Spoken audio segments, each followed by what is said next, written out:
नमस्कार दोस्तों। आज की वीडियो में मैं आप सभी स्टूडेंट के लिए जीडी 11 जनवरी first shift, second shift, third shift और फोर्थ शिफ्ट चारों शिफ्ट का एग्जामिनेशन समाप्त हो चुका है। और इस वीडियो में 11 जनवरी के चारों शिफ्ट में मैथ के किस टाइप के क्वेश्चन पूछे गए उन सारे टाइप के क्वेश्चन को मैं यहाँ पर लेकर आया हूँ। बात करेंगे ओवरऑल जो मैथ का जो लेवल है वो आपका इजी टू मॉडरेट देखने को मिल रहा है हर शिफ्ट में। मात्र 4 से 5 ही ऐसे क्वेश्चन है जो थोड़ा कैलकुलेटिव लेवल के क्वेश्चन पूछे जा रहे हैं। बाकी जितने भी मैथ के क्वेश्चन देखे दिख रहे वो सारा इजी टू मॉडरेट है और सिंपल फॉर्मूला बेस्ड क्वेश्चन आपके एग्जामिनेशन में पूछे जा रहे हैं। बहुत सारे ऐसे स्टूडेंट को लगता हुआ कि मैं फेक एनालिसिस करा रहा हूँ या जो भी करा रहा हूँ। जिस दिन आंसर किया है आप उस दिन उस शिफ्ट का जो कंप्लीट पेपर जो ऑल शिफ्ट का करा रहा हूँ आप देख लीजिएगा कि इस टाइप के क्वेश्चन आपके एग्जामिनेशन में पूछे गए या नहीं पूछे गए, या जो एसएससी जीडी का एग्जामिनेशन देंगे अगर इस टाइप के क्वेश्चन उनको रिपीट मिल गए तो उनका भी विश्वास हो जाएगा कि ये सारे के सारे 100% ऑथेंटिक और जेन्युइन क्वेश्चन इस चैनल पर कराया जाता है। अगर आपने अभी तक हमारे चैनल को सब्सक्राइब नहीं किया है तो आप हमारे चैनल को सब्सक्राइब कर सकते हैं, साथ ही साथ इस वीडियो को अपने दोस्तों के साथ शेयर कर सकते हैं। पहला क्वेश्चन स्क्रीन के ऊपर नजर आ रहा है, हिंदी और इंग्लिश दोनों में है। देखिए मैं हर शिफ्ट में बोल चुका हूं कि हर शिफ्ट में शंकु का फॉर्मूला और बेलन का फॉर्मूला, शंकु का 3 फॉर्मूला और बेलन का 3 फॉर्मूला से हर शिफ्ट में क्वेश्चन पूछे जा रहे हैं। एक क्वेश्चन है कि एक लंबवृत्तीय शंकु का आयतन 462 सेंटीमीटर क्यूब है। लंबवृत्तीय शंकु का आयतन 1/3 पाई आर स्क्वायर और यहाँ पे ऊंचाई 12 दे रखा है, इसका वैल्यू 462 सेंटीमीटर क्यूब है। ये 3 इस 12 को काटेगा 4 बार में, ये 4 इस 462 को काटेगा, 4 एकम 4, 4 एकम 4, 4 पच्चे 20.5, यानी पाई आर स्क्वायर का वैल्यू यहाँ से 115.5 सेंटीमीटर स्क्वायर निकल गया। बोला इसके आधार का क्षेत्रफल। अब ये एक शंकु है, ये एक शंकु का आधार का क्षेत्रफल बेसिकली एक वृत्त होगा, बेसिकली एक वृत्त होगा। आपसे पूछा उस वृत्त का क्षेत्रफल, आपसे पूछा उस वृत्त का क्षेत्रफल, वृत्त का क्षेत्रफल पाई आर स्क्वायर जो कि यहाँ पे निकल के आया 115.5 सेंटीमीटर स्क्वायर, जो इस क्वेश्चन का सही उत्तर होगा। नेक्स्ट क्वेश्चन इस टाइप के क्वेश्चन आपके एग्जामिनेशन में पूछे गए हैं। दो संख्याओं का लघुत्तम समावर्तक उनके महत्तम समावर्तक का 56 गुना है, उनके एचसीएफ और एलसीएम का योग 1710 है। यदि दो संख्याओं में से एक 240 है तो दूसरी संख्या क्या होगी। यहाँ पर एक कंडीशन है कि जो एलसीएम है वो 56 टाइम्स है एचसीएफ के। एक चीज और है कि एलसीएम प्लस एचसीएफ का योग 1710 है। हम एलसीएम बराबर 56 एचसीएफ रख देंगे तो 56H प्लस H 57H हो जाएगा, जिसका वैल्यू 1710। 57 या 171 यानी H का वैल्यू निकल के आ गया 30, H आपका निकल के आ गया 30। L का वैल्यू, H का वैल्यू जब हम यहाँ 30 रखेंगे तो L आपका निकल के आ जाएगा 56 गुना 30, 56 गुना 30, यानी एचसीएफ भी पता चल गया, एलसीएम भी पता चल गया। एचसीएफ 30, एलसीएम 56 गुना 30। अब पहली संख्या दे रखा है, दूसरी संख्या पूछा है। पहली संख्या गुने दूसरी संख्या बराबर होता है एचसीएफ इंटू एलसीएम, यही तो क्वेश्चन होता है। एच आपका निकल के आया 30, एल निकल के आया 56 गुना 30। पहली संख्या आपका 240 दे रखा है, दूसरी संख्या आपको निकालना है, इस दूसरी संख्या को निकालना है। ये 30 इस 240 को काटेगा 8 बार में, ये 8 इस 56 को काटा 7 बार में, 7 गुना 30 210, यानी वो दूसरी संख्या जो होगी वो आपका 210 होगी। आइए नेक्स्ट क्वेश्चन की ओर हम लोग बढ़ते हैं। नेक्स्ट क्वेश्चन देखिए, एवरेज स्पीड से हर शिफ्ट में क्वेश्चन पूछे जा रहे हैं। किसी किसी शिफ्ट में 3-3 क्वेश्चन देखने को मिल रहे तो किसी शिफ्ट में 1 से 2 क्वेश्चन, लेकिन एवरेज स्पीड से हर शिफ्ट में क्वेश्चन पूछे जा रहे हैं। क्वेश्चन पढ़ते हैं। एक कार पहले 275 किलोमीटर 50 किलोमीटर पर आवर की औसत चाल से चलती है और अगले 315 किलोमीटर 70 किलोमीटर पर आवर की औसत चाल से चलती है। पूरी यात्रा के लिए औसत चाल क्या होगा। ठीक है, देखिए 275 किलोमीटर की दूरी 50 किलोमीटर पर आवर की दर से तय की तो यहाँ पर समय कितना लगा, 275 डिवाइडेड बाय 50, तो यानी 25 25 250 पॉइंट 25 25 25 125, यानी 5.5 आवर लगा पहले 275 किलोमीटर की दूरी कवर करने में। दूसरा दूरी है 315, 315 किलोमीटर की दूरी 70 की स्पीड से कर रहा है तो कितना समय लगेगा? 7 चौक 28, 280, 20 30 35, 70 पचे 350, यानी 4.5 आवर लगेगा। जब 315 को 70 से डिवाइड करेंगे तो 4.5 आवर और 5.5 आवर। 275 किलोमीटर की दूरी 5.5 घंटा में और 315 किलोमीटर की दूरी 4.5 घंटा में कवर कर रहा है। तो पूरी यात्रा के लिए औसत चाल क्या होगा? तो 275 प्लस 315, तो 5 1 5 10 हो जाएगा। 5 और 1 5, आपका 10 हो गया। 7 1 8 1 9 हो गया। 3 2 5, 590 टोटल डिस्टेंस हो गया डिवाइडेड बाय टोटल टाइम। तो यहाँ पे 5.5 घंटा का समय लगा, यहाँ 4.5 घंटा का समय लगा। 5.5 प्लस 4.5 घंटा, तो 5 5 10 घंटा हो गया। औसत चाल निकालना है तो डिवाइड करना पड़ेगा, तो 0 से 0 कट गया, बचा कितना? 59 घंटा। यानी यहाँ पर जो औसत चाल निकल के आ गया वो आपका औसत चाल 59 घंटा निकल कर आ गया, जो इस क्वेश्चन का सही उत्तर है। इस सॉरी पूरी यात्रा के लिए औसत चाल जो निकल के आ गया वो आपका 59 आवर नहीं, 59 किलोमीटर पर आवर हो गया। ठीक है, आइए नेक्स्ट क्वेश्चन की ओर बढ़ते हैं। नेक्स्ट क्वेश्चन है, यदि 4 आदमी और 6 लड़की किसी काम को 8 दिनों में कर सकते और 6 आदमी और 4 लड़के उसी काम को 7 दिन में कर सकते, तो 5 आदमी और 4 लड़के उसी काम को कितने दिन में करेंगे? तो इस क्वेश्चन को कैसे सॉल्व करेंगे? तो देखिए यहाँ पर 4 मैन प्लस 6 बॉय किसी काम को 8 दिन में कर रहे, 6 आदमी प्लस 4 बॉय उसी काम को 7 दिन में कर रहे। यहाँ पे क्रॉस मल्टीप्लिकेशन, यहाँ 8 चौक 32 मैन और यहाँ 42 मैन है, तो इधर हो जाएगा 10 मैन, क्योंकि एक बार ये 7 इसके साथ मल्टीप्लाई होगा, एक बार ये इसके साथ, एक बार ये इसके साथ, एक बार ये इसके साथ, और उसके बाद क्या करना है? लेफ्ट राइट करना है। तो यहाँ पे 8 चौक 32 और यहाँ 7 छक 42 आदमी, तो उधर जाएगा तो 10 आदमी होगा।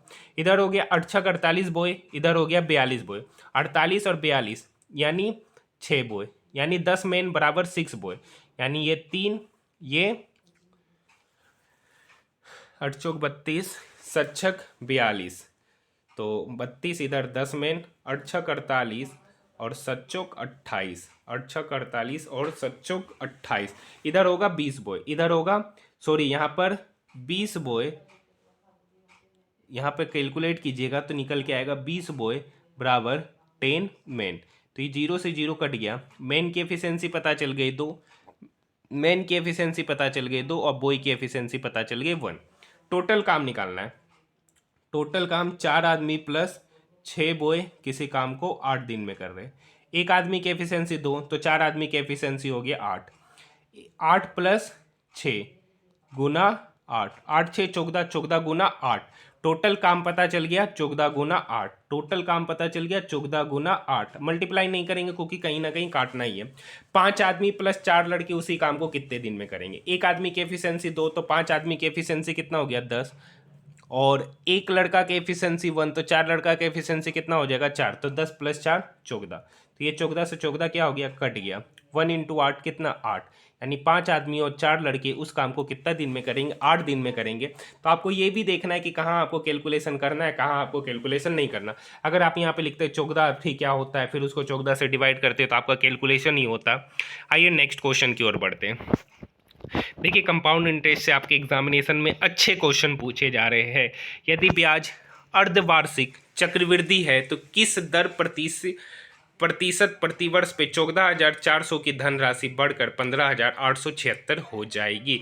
देखिए ब्याज अर्धवार्षिक कैलकुलेट किया जा रहा है, ठीक है, और 1 साल का ही निकालना है। तो यानी आपको पता है कि अमाउंट अपॉन प्रिंसिपल बराबर होता है 1 प्लस रेट, यहाँ पर रेट आधा हो जाएगा तो R/200 पे पावर, चूंकि प्रतिवर्ष निकालना है और अर्धवार्षिक है तो साल में 2 बार, यानी यहाँ टाइम क्या हो जाएगा? 2 हो जाएगा। ठीक है, 15,876 और 1444 को काटेंगे, चरतिया 12, दूध चर 36, यहाँ पे काटेंगे चरतिया 12, 3 चर नमा 36, 2 6 चौक 24, 3 4 नमा 36, फिर कटेगा 3 से, ये 3 इसको काटा 12 बार में 1200, 3 का 3, 3 तिया 9, 3 दूनी 6, 3 तिया 9, 1323, 3 3 6 3 9, फिर कटेगा, इधर हो गया 400 और इधर हो गया 3 चौक 12, 3 चौक 12, एक 3 चौक 12, 3 एकम 3, यानी इधर निकल के आ गया 441/400, इधर निकल के आ गया 441/400 और इधर हो गया 1+r/200 अब ये जो स्क्वायर है वो इक्वल के इधर आके स्क्वायर रूट हो जाएगा, यहाँ से 2 हट जाएगा। अब स्क्वायर रूट अंडर 441/400, इसका मतलब हो गया 21/20, 21/20 बराबर हो गया 1+r/100 के। अब इस 21/20 को लिख सकते हैं 1+1/20, लिख सकते हैं 1/20, ये 1 से 1 चला गया तो r/100 बराबर हो गया 1/20 के, r/100 बराबर हो गया 1/20 के। तो यहाँ से r पता चल गया 5%, r पता चल गया 5%। आपसे पूछा दर हो जाएगा आपका 5%, जो इस क्वेश्चन का सही उत्तर है। नेक्स्ट क्वेश्चन की ओर बढ़ते हैं। नेक्स्ट क्वेश्चन है 62,500 रुपये की राशि पर प्रत्येक 8 माह में चक्रवृद्धि होने वाली 12% वार्षिक दर से 2 वर्षों में प्राप्त चक्रवृद्धि ब्याज कितना होगा। देखिए राशि है 62,500। देखिए आपका अर्धवार्षिक से क्वेश्चन पूछे जा रहे कंपाउंड इंटरेस्ट में, ठीक है। यहाँ पर देखिए 62,500 की राशि 8 महीने पर, मतलब प्रत्येक 8 महीने पर आपसे चक्रवृद्धि ब्याज लिया जा रहा है। तो 2 साल में कितना बार लिया जाएगा, 2 साल में 24 महीना होता, प्रत्येक 8 महीना में लिया जा रहा है, यानी 24 महीना में 3 बार चक्रवृद्धि ब्याज लिया गया होगा, 3 बार चक्रवृद्धि ब्याज लिया होगा।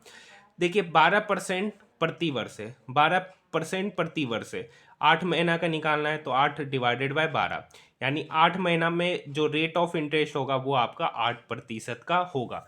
अब क्वेश्चन हो गया 62,500 रुपया पे, 62,500 रुपया पे 8% की दर से 3 साल का ब्याज, 3 साल का ब्याज। तो यहाँ पर 3:3:1 का रेशियो होता है। 62,500 को जब हम 8 से गुना करेंगे तो 8×5 = 0, बाकी 4, 8×2 = 16, 4×20 का 0, बाकी 2, 8×6 = 48, 2 50, 5,000। फिर इस 5,000 का जब हम 8% करेंगे तो 8×5 = 40, 400, फिर 400 का 8% करेंगे 8×4 = 32। चक्रवृद्धि ब्याज तो 5,000 × 3 15,000 प्लस 1200 प्लस 32, 15,000 प्लस 1200 16,232, यानी ब्याज निकल के आ गया 16,232 रुपया। सिर्फ क्या हो गया, कंपाउंड इंटरेस्ट हो गया, जो इस क्वेश्चन का सही उत्तर होगा। नेक्स्ट क्वेश्चन देखिए, नेक्स्ट क्वेश्चन है एक दुकानदार किसी वस्तु पर उसके क्रय मूल्य से 20% अधिक मूल्य अंकित करता है तो 10% की छूट देता है, तो उसका प्रतिशत लाभ ज्ञात कीजिए। तो देखिए मान लिया कि उसका क्रय मूल्य 100 यूनिट है, इस पर 20% अधिक मूल्य अंकित किया, यानी MP हो गया 120। अब इस पर 10% का छूट दिया, इस पर 10% का छूट देंगे, यानी 12 यूनिट छूट दिया, तो कितना हो गया 108, 108। 10% की छूट देता है, 10% की छूट देकर उसे बेचता है, तो ये आपका क्या हो गया, SP हो गया। तो पूछा उसका प्रतिशत लाभ क्या होगा। 100 यूनिट खरीदे, 108 यूनिट में बेच दिए, तो लाभ कितने का हो रहा है, 8 का हो रहा है, कितने पर, 100 पर, तो कितना प्रतिशत हो गया, 8%। इस क्वेश्चन का सही उत्तर होगा। यहां तक बात समझ में आया। नेक्स्ट क्वेश्चन, नेक्स्ट क्वेश्चन, एक वस्तु को 2200 रुपये में बेचने पर 10% का लाभ प्राप्त होता है। एक वस्तु को 2200 रुपये में बेचने पर 10% का लाभ प्राप्त होता है। यदि इस वस्तु को 2600 में बेचा जाए तो लाभ प्रतिशत क्या होगा। देखिए 2200 में बेच रहे हैं तो लाभ 10% का हो रहा है, यानी 100 का सामान खरीदे उस पर 10% का लाभ, मतलब 110 यूनिट, यानी 110 यूनिट का वैल्यू कितना हो गया 2200 रुपया। यहाँ CP हम लोग 100 यूनिट माने हैं, तो 1 यूनिट का वैल्यू कितना हो गया 20 रुपया, तो 100 यूनिट का वैल्यू कितना हो जाएगा 2000, क्योंकि CP आपका पता चल गया 2000। अब बोल रहा है 2000 का सामान 2600 में बेचना, 2000 का सामान 2600 में बेचना है, तो लाभ कितने का होगा 600 का। लाभ कितने पर हो रहा है 2000 पर, गुना 100, ठीक है। 00 से 00 कट गया, ये से ये कट गया, 2 तिया 6, 3 गुना 10, यानी 30% का यहाँ पर क्या हो रहा है, लाभ हो रहा है, जो इस क्वेश्चन का सही उत्तर है। नेक्स्ट क्वेश्चन देखिए, एक व्यापारी एक व्यापारी को 425 रुपये में बेचता है, उसे 15% की हानि होती है, 5% का लाभ अर्जित करने के लिए उस वस्तु को किस मूल्य पर बेचा जाना चाहिए।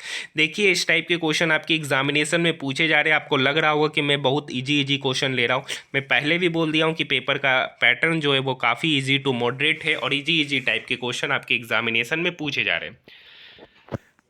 देखिए एक व्यापारी 425 में बेचता, 15% का हानि हुआ, यानी 100 यूनिट उसका सीपी था, 15% का हानि हुआ तो बेचा कितना, 50 यूनिट।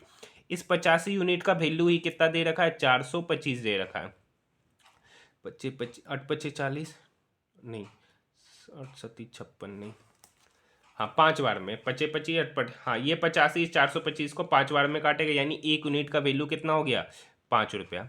बोल रहा है 5% का लाभ अर्जित, 1 यूनिट का वैल्यू 5 रुपया, तो 100 यूनिट का वैल्यू कितना हो गया, 500 रुपया। अब इस 500 रुपया पे 5% का लाभ अर्जित करना है, यानी उस वस्तु को कितना में बेचना पड़ेगा, 105/100 में बेचना पड़ेगा। डबल जीरो से डबल जीरो कट गया, 105 गुना 5 करेंगे तो कितना हो जाएगा, 525 रुपया। यानी उस वस्तु को कितना में बेचना पड़ेगा, 525 रुपया में बेचना पड़ेगा। आइए नेक्स्ट क्वेश्चन।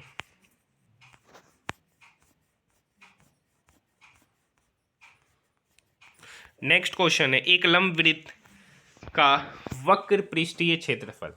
अब देखिए एक बेलन है, बेलन का वक्र पृष्ठ का क्षेत्रफल यानी 2πr/h, इसका वैल्यू दे रखा है 616 सेंटीमीटर स्क्वायर। इसके आधार का क्षेत्रफल πr²।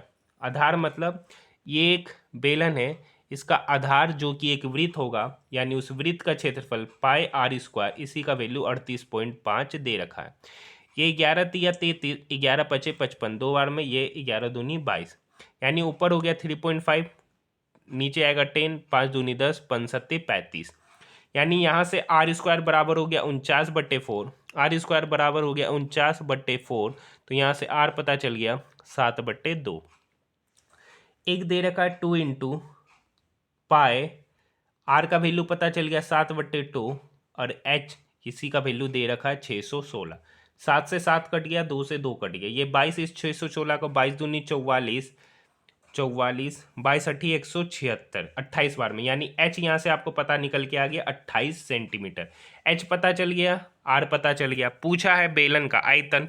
बेलन का आयतन देखिए, बेलन और शंकु से आपके हर शिफ्ट में क्वेश्चन पूछे जा रहे हैं, हो सकता है कि यही क्वेश्चन आने वाले शिफ्ट में भी रिपीट हो जाए। बेलन का आयतन होता है πr²h, r का वैल्यू अभी निकाले 7/2, तो r² होता है तो 7/2 गुना 7/2 गुना h, ठीक है। 7 से 7 कट गया, 2 दूनी 4, इस 28 को काटेगा 7 बार में, 7 सत्ती 49, यानी 22 गुना 49, 22 गुना 49, 22 गुना 49 कहने का मतलब है 11 गुना 98, 11 गुना 98, यानी 8 8 8 16 1 17 9 1 10, यानी इसका जो वॉल्यूम निकल के आ गया वो 1078 सेंटीमीटर क्यूब इसका सही उत्तर होगा। Next question.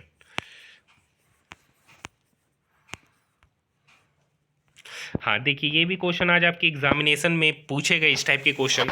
एक आदमी ने 1 रुपये में 3 टॉफ़ियाँ खरीदी, 50% का लाभ प्राप्त करने के लिए उसे 1 रुपये में कितनी टॉफ़ियाँ बेचनी चाहिए। तो इस क्वेश्चन को हम कैसे बनाएंगे, तो इस क्वेश्चन को बनाने का तरीका देखिए, एक टॉफ़ी का 1 रुपया में 3 टॉफ़ी खरीदा, तो एक टॉफ़ी का कीमत कितना हो गया, 1/3 रुपया, 1/3 रुपया। इस पे 50% का लाभ अर्जित करना है, यानी कितना, 150/100 पर बेचना है, ठीक है। 50 दिया 150, 50 दूनी 100, 3 से 3 कट गया, यानी 1/2, यानी एक टॉफ़ी का एसपी पता चल गया 1/2, यानी 1 रुपया में कितना टॉफ़ी बेचना है, 2 टॉफ़ी बेचना है, यानी 1 रुपया में कितने टॉफ़ी बेचना है, 2 टॉफ़ी बेचना है, जो इस क्वेश्चन का सही उत्तर है। या इसको एक और तरीका है कि एक टॉफ़ी का कीमत, एक टॉफ़ी का सीपी कितना है, 1/3, कितना टॉफ़ी बेचना वो पता नहीं है, हम उसको मान लेते एक्स, यानी एसपी पता चल गया एक टॉफ़ी का 1/x। 50% का लाभ, 50% का लाभ मतलब 50/100 मतलब 1/2, यानी 2 का समान कितना पे, 3 पर। क्रॉस मल्टीप्लीकेशन कर दीजिए, ये अल्टरनेट मेथड दूसरा तरीका है इसको सॉल्व करने का।